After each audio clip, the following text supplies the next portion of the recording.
This conversation about building up your blueprint. It's time to take it cause time is wasted. Go grind and chase it, don't lose it. This generation need integration with information to move with. An inclination that is abiding in entertaining improvement. Blueprint Nation, what's going on? Welcome to another dope episode of the Respect My Blueprint show, where we give you the blueprint on how to do shit around here. All right, I'm your main man, your host, your blueprint mastermind, where we give you all of the topics you need on entrepreneurship, personal finance, business. And I'm super excited for my guest today. My guest is a powerhouse coming all the way from the coast of Hawaii. He's from the other side of the country, guys, but you know, although he's from Hawaii, he's in Hawaii, his story and what he's going to share with us today has extraordinary touches all parts of the globe. You know, he is the CEO and founder of Sea Rescue Corporation, and he's not just the average scientist. Okay. You know, he survived erupting volcanoes, surfed 30-foot waves over in Hawaii, and he's also invented life-saving technology that's used by the military, even spaceships as well, too, and even stepped into Shark Tank.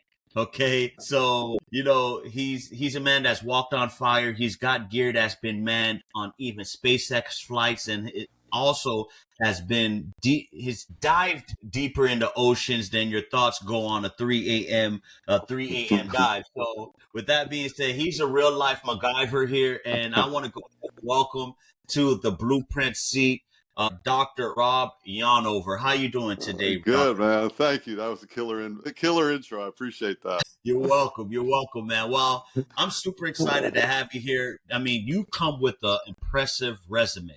Thank you. I appreciate that. And I'm from your hometown originally. I'm from Miami, Fort Lauderdale area. So I don't know if that's your hometown, but I used to hang on Los Olas. I used to hang in Los Olas and Christopher's. Oh, okay. Back in the day. Well, listen, first of all, you know, I did my best to give you a warm welcome and introduce you, but thank you. Go ahead and tell the audience a little bit about yourself, your background. Sure. Absolutely. My name's Dr. Rob Yonover. I'm from Honolulu, Hawaii. I'm a scientist and inventor, and I invent survival gear, and I locate people when they're lost at sea. But beside that, I'm a surfer, a big wave surfer, and I did my PhD on submarine volcanoes off Galapagos. I went down 2 miles deep in a submersible, and I just seemed to be doing crazy, life-fearing stuff all the time, and I fell into inventing survival gear. So it's been a crazy road, and I'm still doing it. And my gear is used all over the world, and it's saved lives. And I even got to mix it up with the Shark Tank. And Mark Cuban still owes me a call. Not really. That's okay. So hold on. Let's dive into that a little bit. Okay. You know, you end up just inventing something that end up being used by the military and astronauts and everything. Right. Okay. Well, basically, when you're fishing or you're diving, or you're hiking, you're out in the wilderness. If you get lost, your head's a little speck. They can't see it, and they have flares, smoke signals, sea dye marker. Even your phone or GPS tells you the area. But if you ask any search pilot, they always say the same thing. You got to see the person. You can't. If you don't have a target, you can't save them. So a few years ago, I was flying in a single-engine plane that sounded like it was going down, and I said, "Oh my God, look at all this blue water!" And I thought, "This is crazy. They'll never find us." And a flare only lasts a few seconds. And ironically, I flew back to Miami 2 weeks later, and Christo, the artist, wrapped Key Biscayne, those islands, in pink plastic. You're probably too young in the '80s to remember that, but that gave me the idea that if I had just a piece of pink plastic, a plastic tail on me, then they would fly over. Instead of a dot, they would see my head and a long tail. It's turned into an orange tail, as you can see behind me, because the military didn't really like pink, and it has struts in it.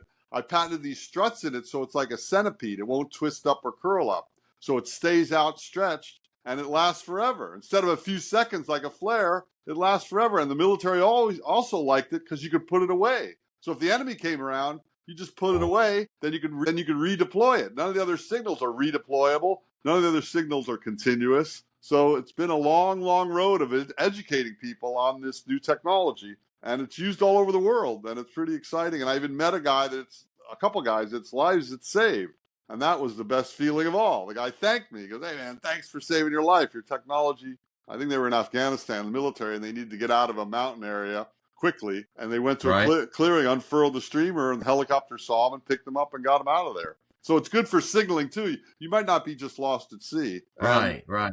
so it's been a crazy ride, and I'm still doing it. I've invented a bunch of survival gear, and it's really hard. But my whole strategy is to keep going. Is that I don't quit my day job. That's what I tell people, because taking an invention to the market takes a long time. So you can't rely on it making money. Well, I'm like the tortoise and the hare. You remember that little. Yeah. I'm the tortoise, man. I keep going. I've been working on this for 30 years. And I'm not quitting. And these guys all thought I was going to go away at first, because it's like a low tech invention, right? It's a piece of plastic.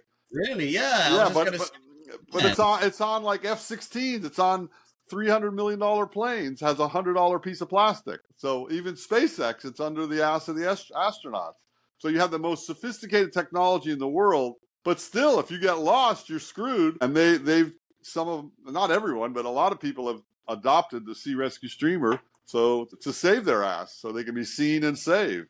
And you just can't give up. I don't give up. I keep going. I keep everyone say, no, you can't do that, you can't do that, you can't do that. I go, that's fuel. Tell me I can't do it. Keep telling me I can't do it. I want to do it more. Right? Yeah, that so you're obviously your survival, just you having been a survivor, being a fighter, getting Exactly. And I'm not, I like to surf big waves, and that's kind of death defying. I fish in really rough water, tied into my boat. I'm crazy a little, but it's all measured crazy. And even on a personal note, my wife got MS. She lived in a wheelchair for 19 years while I took care of her and raised our kids. That was a total survival thing too. So that was all happening. She passed away 10 years ago, but that was all happening in the midst of this. So it's like my buddy used to say, how many tests do you have to take? I keep having to take tests to see if I'm going to, and that's like, and you can never say enough, because you never can say, oh, that's too many, because tests are always coming at you, right?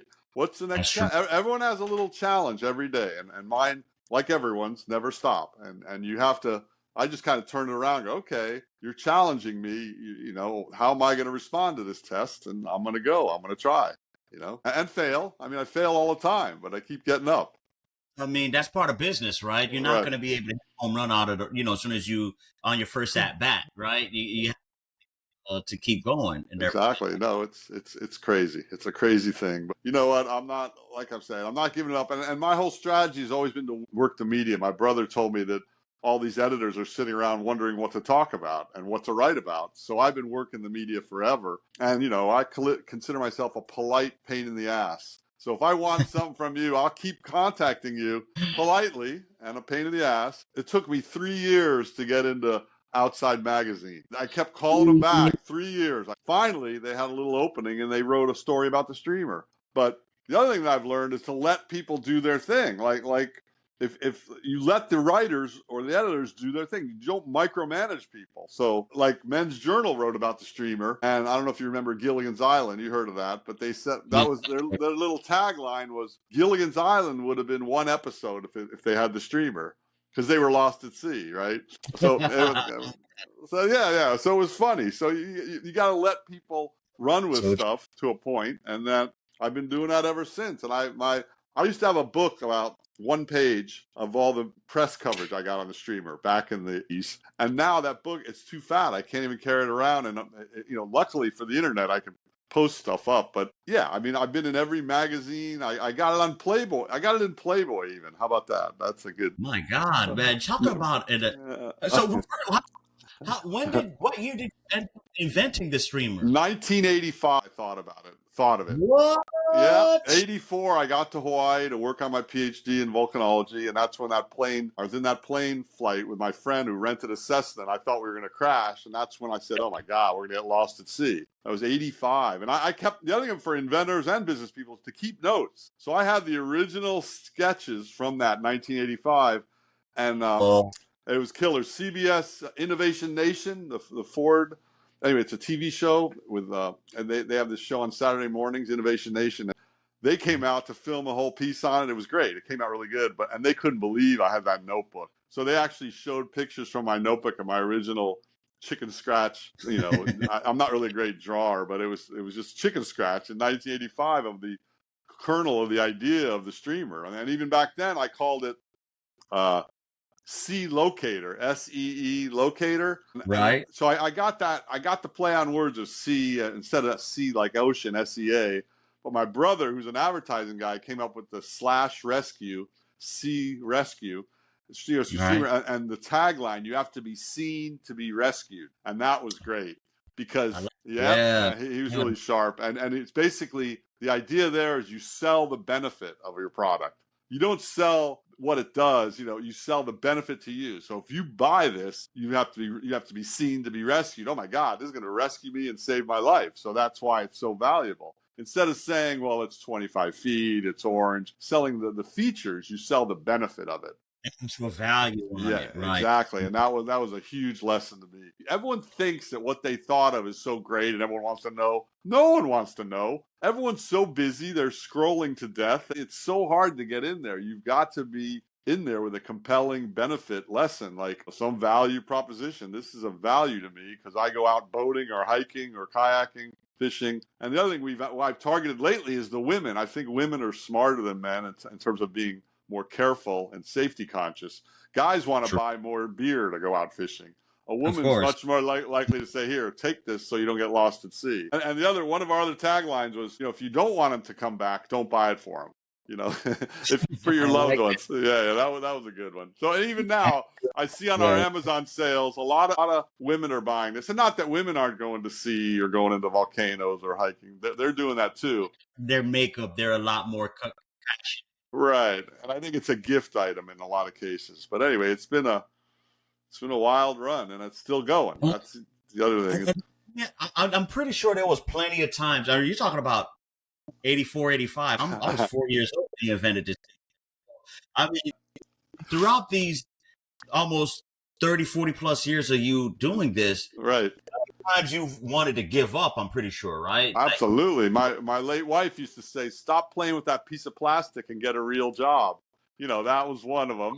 And then struggling to make money always. I'm always struggling to make it because in the early days, there's no income from it. There's no, that's why I say you got to keep your day job. So I was teaching, I was doing research, I did all this stuff. And you keep saying, is it worth it? Is it worth it? And I even worked for this other inventor early on in the 80s.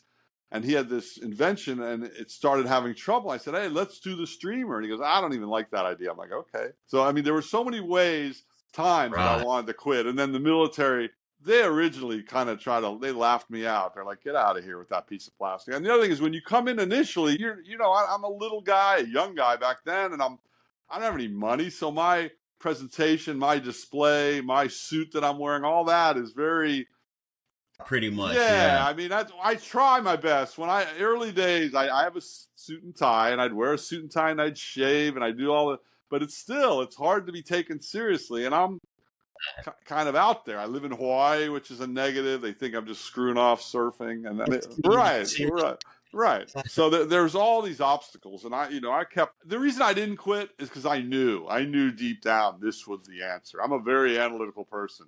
And I analyze this. I analyze everything to death. Ask people that know me.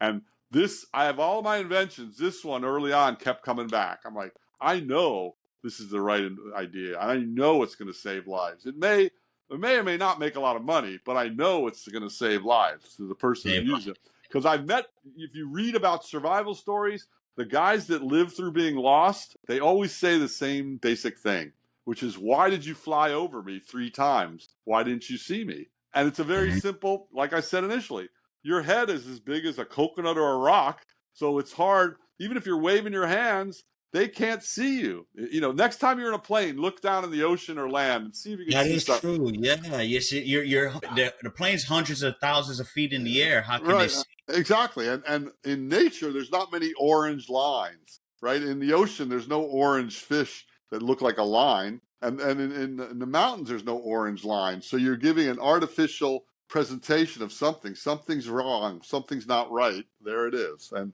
it's really the perseverance level has been off the chart, and that's where I shine, because I'm not giving up, and I play the long game, and Wow. this should be on every life jacket. It should be on every flight jacket. It should be on Yeah, every. that should be like honestly on every airline, every air.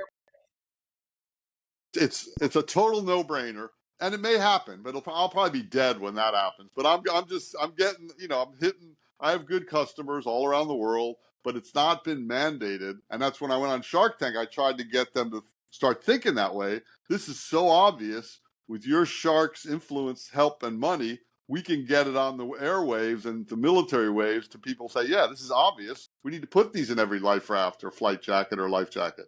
But they loved it and liked it, but they didn't see that. They didn't see themselves, stepping up to Going do that. that. Yeah, and that was kind of disappointing, of course, in the moment. But I'm glad in the end, because Mark Cuban and I weren't going to be rolling up our sleeves. It would be one of his 30-year-old helpers telling me what to do. I'm like, come on, I'm too old to hire a 30-year-old kid to tell me what to do. Exactly. Especially pretty much like your baby. It's been your entire Right. life. You've been your heart and soul and blood, sweat, and tears. Exactly. It's hard to let it go. And that's another thing, is you have to learn to let things go. And I licensed it for 15 years. So I had to kind of let it go for 15 years. I was part of the team, but my licensee would do things that I didn't necessarily agree with, but it was their decision to make. And then you have to kind of step back. But Right. when the license ended and it came back to me, I'm like, okay. And I knew I built it that way. The license agreement was like, okay, you got 15 years and you can renew forever. We can work together for 100 years. But if you step out, it's all coming back to me, because I'm not letting it die. And one of the things I worry about with investors, and even after Shark Tank, all the people always want to give me money, but I don't really want their money, because then I've got a partner. And then I got to worry about them making decisions about me, with me, through me. Yeah, you lose control. Exactly. And even if it's a small percentage, it's still like a nuisance to have someone calling me every week, say, how's it going? And why are you doing this? I don't want that call, Right. So and a lot of things about investors is they want it to grow quickly and big, but some things aren't right. Some things aren't meant to grow quickly and big. Some things are meant to be the tortoise and the hare version, which is me. I'm 40 years into this, and it has traction, but it's still not huge. It should be, but it's not. But I'm not letting it go. So I'm keep going. And that's why I encourage, business people not to go just for the home run of making huge money right away. Make enough money to have a good lifestyle, or enough money to keep it going, so your dream of making it big is still intact.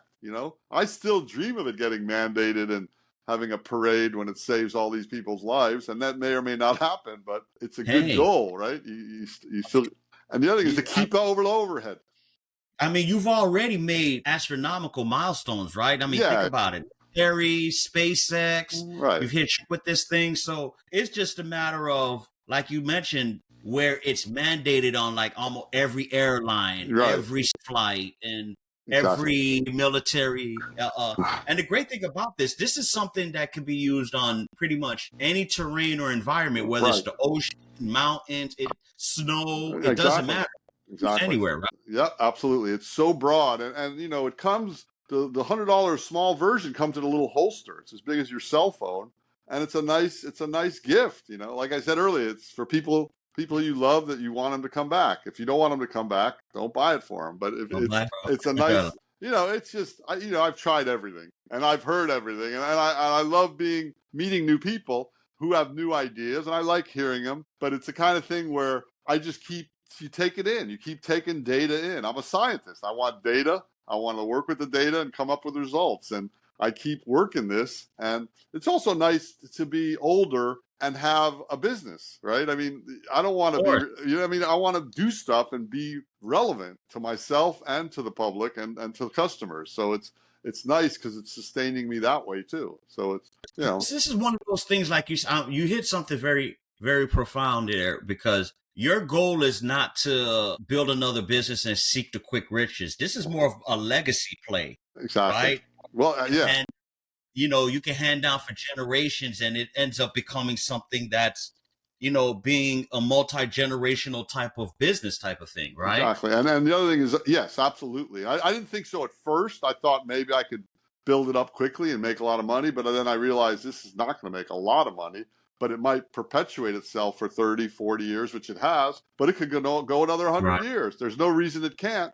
And most Exactly. importantly for me, and this is the reason I got out of academia, is I wanted to work on problems that matter, so applied science. And for me, there's nothing higher level than saving lives. And like I said, I met the guy thanked me, and I even shared that with the sharks, and they got it, but it didn't affect them the way it affected me. They didn't get excited because I said, I've saved a couple lives or more. I don't know how many I've saved because the military doesn't tell me when they use it, but a couple I've Right. met, and I'm like, that feeling was great. Don't you guys want to have that feeling 100 times? Of course, yeah. I know I it didn't mean, register, but it helps me when it gets hard to say, yeah, but some poor guy or woman that needs this one day in a boat or in the mountains or snow skiing or something will have it, and they'll have it because I didn't quit, right? I didn't quit. I could have quit. I could have quit all along the way, but I'm not quitting. And part of it is I like, it's not in spite, but I kind of laugh at the people that laughed at me. I'm like, okay, you laughed at me 30 years ago. I knew I was right. Well,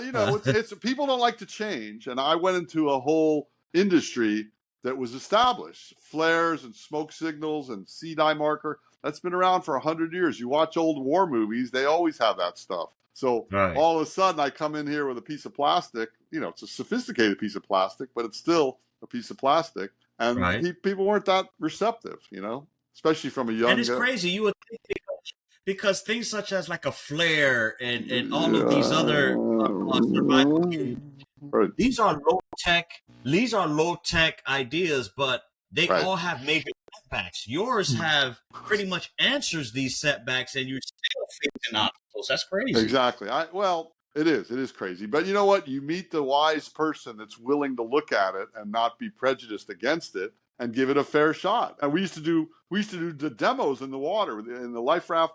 Like they have demos and show all the different signaling gear. And I used to love those. They shoot the flare, shoot the smoke, put the sea-dye out. It's all gone in 20 minutes or less, seconds for the flare and smoke. And then the streamer's laying there. I go, okay, we can take a nap now. It's going to be working for us for hours. While we're sleeping, it's working for us. You don't have to do anything.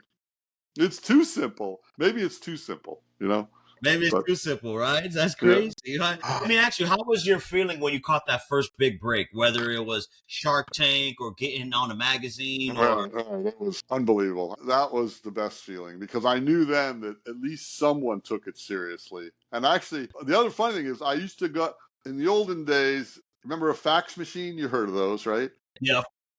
I know. Well, maybe unaware.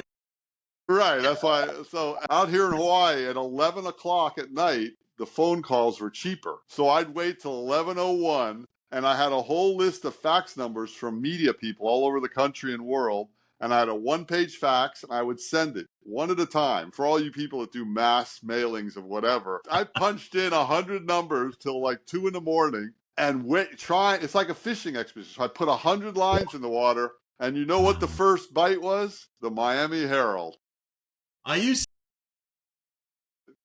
I'm all the way in Hawaii, but I said I'll write to the Miami Herald. What the hell? And some reporter, an outdoor reporter, Sue Cowling, I think her name was. She's retired. She's probably not even alive. This is a long time ago. She thought this is a cool idea, and I happened to be going to Miami. I went down there. She took a picture of it at a pool and wrote an article out of it. But you know what I did? That was made me so happy. Someone listened to me finally in the media.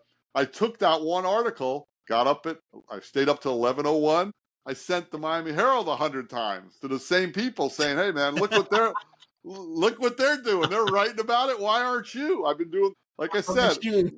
Well, because media people are third party. They're neutral. So I didn't have any money, but I could have, if I had money, I could have bought an advertisement. But you're paying for that. But if the Miami Herald puts it in their sports or outdoors section, you can't pay for that. It's an article about a new technology, so it's a third-party endorsement. And even another funny sidebar is my late wife's mother-in-law, he's probably in the morning paper reading the paper, and he always would give me shit about not making enough money to support his daughter, because I'm a surfer inventor. I'm not like a money Right. guy. And then all of a sudden he reads about me in this morning Miami Herald, and then all his friends are saying, "Hey man, your son-in-law is smart." It's like, okay, that felt good Yeah, too. exactly. Uh, so I just kept doing that, and and all along the way, like I said, Men's Journal, Up to Line magazine, I got it on Discovery Channel, also, and then ultimately Innovation Nation and Shark Tank, and I don't even know what next to shoot for. I was on public radio in Miami one year. I wrote a couple books too, and any suggestions? I'm always looking for media opportunities. What should I do? What should I try to be on? Playboy, I got on there, but in the magazine, they only wrote about it, and there was no picture. And I tried to get them to do a Put a picture picture. with the models wrapped in it, but they laughed at me and said, "Get out of here." You- You are persistent. exactly. Right. You're I'm not persistent. giving up. And part of it is it's okay. You tell me no, I say thank you. I'll try again, or I'll move on to something else. But if you're not willing to get that initial no, you're gonna just be sitting in your room your whole life. I'm out there. I'm willing to knock on doors and get the door slammed in my face. I don't care. I mean, to me, it's your law. It's like your loss. The funny thing is, I was a really shy kid, and I was a pool boy in Miami. We used to take care of the tourists and set up the pools and go fishing and diving, sell fish and lobster. Right. And my friend was a stud. He was a baseball player, long hair, buffed out. I had a little weird pear-shaped body. I was skinny little shit, and couldn't get the women to listen to me. And you know what book changed my life? How to Pick Up Girls. It's a book like 50 years old called How to Pick Up Girls. And I know this isn't really the right venue, but I'm not talking about it for the girls part. The point of the book was Right. the best line to pick up a girl is, what do you think the best line in the world is? It's hello. You got to say something.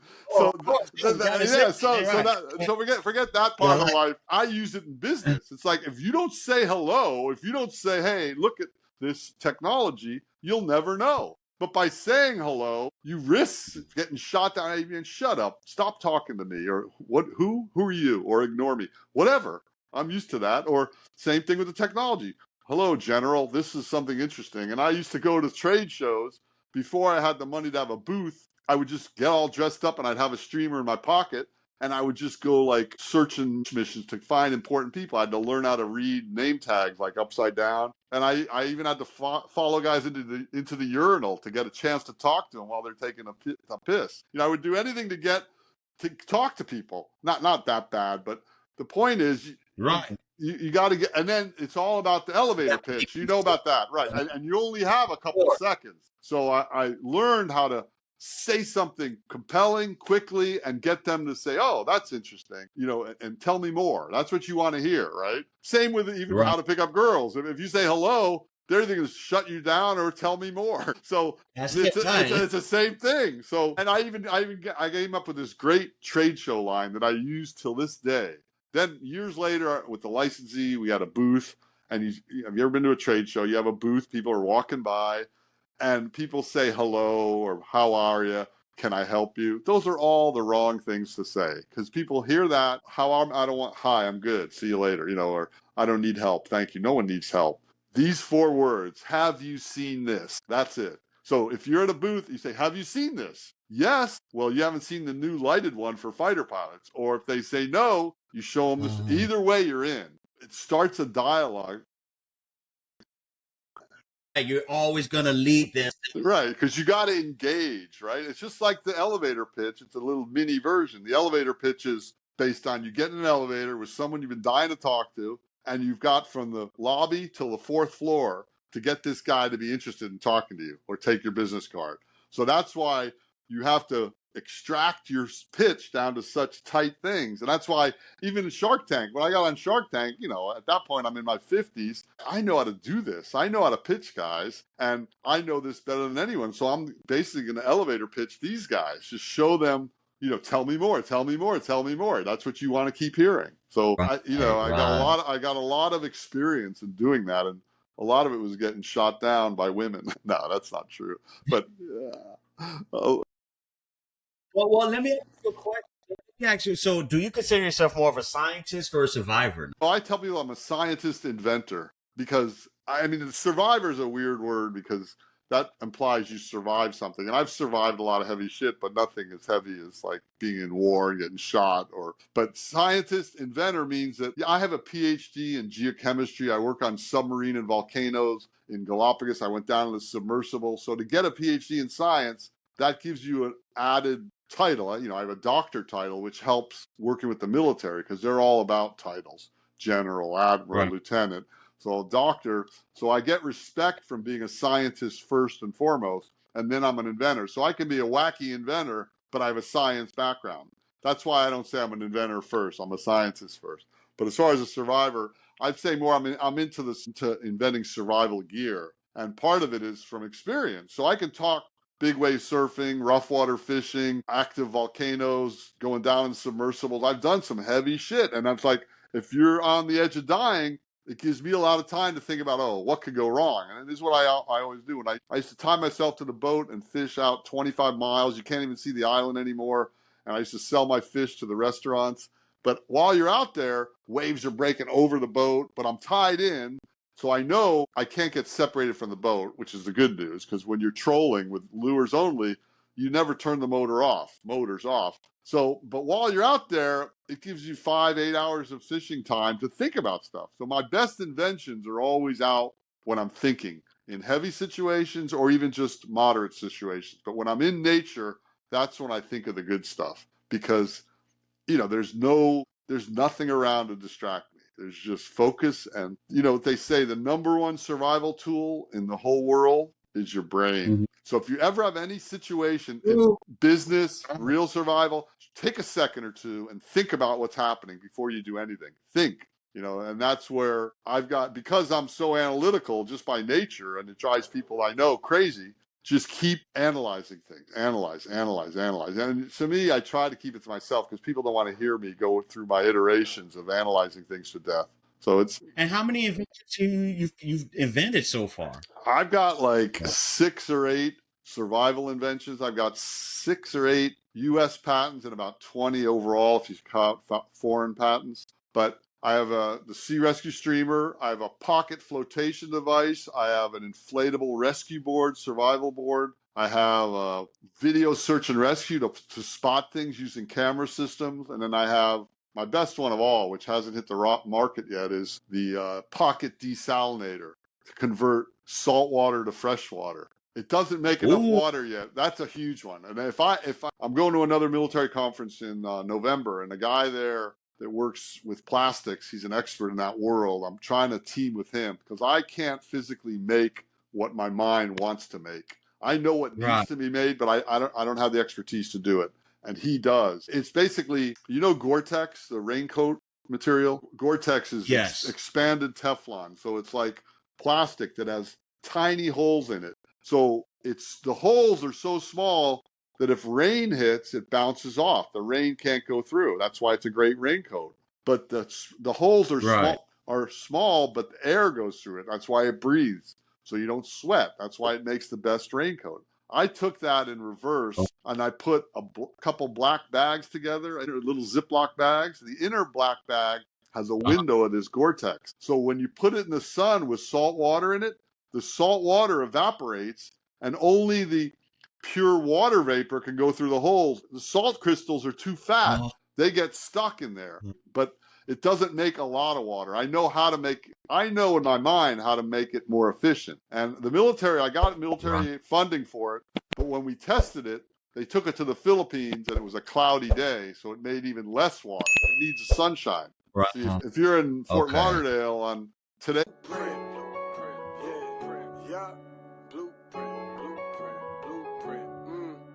This conversation about building up your blueprint. It's time to take it cause time is wasted. Go grind and chase it, don't lose it. This generation need integration with information to move with. An inclination that is abiding in entertaining improvement.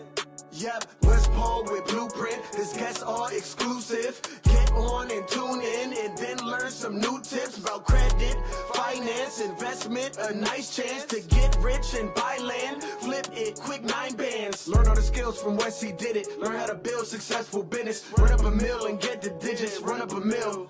Look, safe place where guests are speaking. Based off financial freedom. All facts, no cap, believe it. Podcast, you have to see it.